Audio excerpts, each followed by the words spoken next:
వారంలో మిగతా రోజులు ఎలా ఉన్నా శనివారం మాత్రం అందరి ఇళ్లలో కమ్మటి వెజ్ భోజనాలు రెడీ అయిపోతాయి. మా ఇంట్లో కూడా అంతేనండోయ్. ఈరోజు సుగుణమ్మ అల్లం పచ్చిమిర్చి నూరి పచ్చిపప్పు బీరకాయ కూర వండారు. టేస్ట్ అయితే చెప్పనవసరం లేదు. ఒక్క ముద్ద నోట్లో పెట్టుకోగానే కమ్మగా అనిపించింది. దాంతోపాటుగా సగ్గుబియ్యం వడియాలు.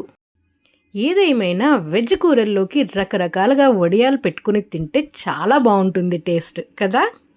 ఈ సగ్గుబియ్యం వడియాలు సగ్గుబియ్యాన్ని పౌడర్ చేసేసి ఉడకపెట్టి పెట్టినవి కావండి. మధ్యలో బియ్యంగా అక్కడక్కడ కనిపిస్తూ మధ్య మధ్యలో క్రంచీగా తగులుతూ చాలా టేస్టీగా ఉండే సగ్గుబియ్యం వడియాలు. ఫస్టే ప్లేట్లో రైస్ పెట్టుకోకూడదంటండి. అందుకనే ఫస్ట్ కూర వడియాలు వడ్డించుకున్న తర్వాత రైస్ పెట్టుకున్నాను. మామూలుగా అయితే కారం పొడితో కానీ లేదంటే ఏదన్నా ఊరగాయతో కానీ ఫస్ట్ ముద్ద తినే అలవాటు ఉంది. కానీ ఈరోజు ఈ పచ్చిపప్పు అండ్ బీరకాయతో చేసిన కూర చాలా టెంప్టింగ్గా అనిపించడంతో ఫస్ట్ ఈ బీరకాయ కూరతోనే అన్నం స్టార్ట్ చేశాను. పచ్చిశనగపప్పుని ముందుగా నానబెట్టుకుని బీరకాయ కూరలో అల్లం పచ్చిమిర్చితో పాటుగా ఉడికించడం వల్ల ఆ పచ్చిశనగపప్పు కూడా భలే టేస్టీగా అనిపించింది. మరి సెకండ్ ముద్దలోకి ఈరోజు స్పెషల్ ఐటమ్ అయిన సగ్గుబియ్యం వడియాన్ని నంచుకోపోతే ఎలా? క్రంచీగా ఉన్న సగ్గుబియ్యం వడియంలో వాము కూడా ఉందండి. ఈ ఫ్లేవర్ఫుల్ వడియాన్ని కమ్మనైన బీరకాయ కూరలో పెట్టుకుని తింటుంటే చాలా అద్భుతంగా ఉంది. ఒకసారి ఎప్పుడైనా వీలు కుదిరినప్పుడు మీరు కూడా ట్రై చేయండి. నిజంగా సూపర్గా ఉంది అంటారు. ఇంకా ఈరోజు స్టార్ ఐటమ్ గోంగూర పప్పు. వేడిగా ఇప్పుడే తీసుకొచ్చి పెట్టారు. తాలింపు కూడా ఇంకా పూర్తిగా కలపలేదు, పైనే ఉందన్నమాట. చక్కగా కలుపుకొని ఇప్పుడు ఆ పప్పు కూడా వేసుకుందాం. మంచి స్టీమింగ్ హాట్ ఉండటం వల్ల పప్పు ఇలా కొంచెం పల్చగా కనిపిస్తుంది, కానీ కాస్త చల్లబడిందంటే మంచిగా చిక్కగా అయిపోతుంది. తాలింపుల్లో రెగ్యులర్గా వేసే జీలకర్ర, ఆవాలు, కరివేపాకు, ఎండుమిర్చితో పాటు వెల్లుల్లిపాయలు కూడా వేసుకుంటే నాకు భలే ఇష్టం.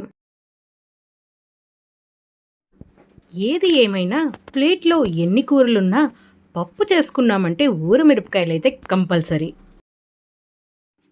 చక్కగా ఘాట్లు పెట్టిన మిరపకాయలను మజ్జిగలో ఊరపెట్టి 24 గంటల తర్వాత ఆరపెట్టి మళ్ళీ సాయంత్రానికి తీసి మజ్జిగలో వేసేసి ఇలా 3-4 టైమ్స్ ప్రాసెస్ రిపీట్ చేసిన తర్వాత ఒక 3-4 డేస్ అలాగే ఆరపెట్టేస్తే చక్కగా రెడీ అవుతాయి ఊరమిరపకాయలు.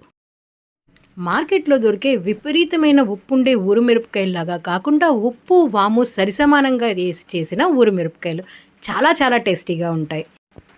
పప్పన్నంలోకి, పెరుగన్నంలోకి అయితే పర్ఫెక్ట్ కాంబినేషన్.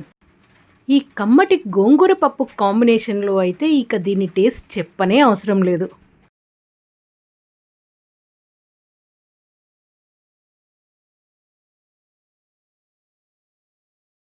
గోంగూర పప్పు అన్నం ఫస్ట్ ముద్ద ఊరుమిరపకాయతో తినిన తర్వాత సెకండ్ ముద్దలో చక్కగా తాలింపులో వేగిన ఈ వెల్లుల్లిపాయను పెట్టుకుని తింటే ఇంకా చాలా అద్భుతంగా ఉంది.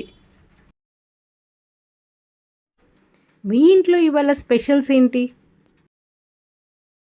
ఏమేం వెజ్ కర్రీస్ వండుకున్నారు అండ్ దాంట్లోకి సైడ్ డిష్గా ఏం చేసుకున్నారు? నాతో కామెంట్ సెక్షన్లో షేర్ చేసుకోండి. మళ్ళీ కలుద్దాం ఇంకొక చౌలూరించే కమ్మటి వీడియోతో. అప్పటి వరకు అందరికీ నమస్కారం. జై హింద్.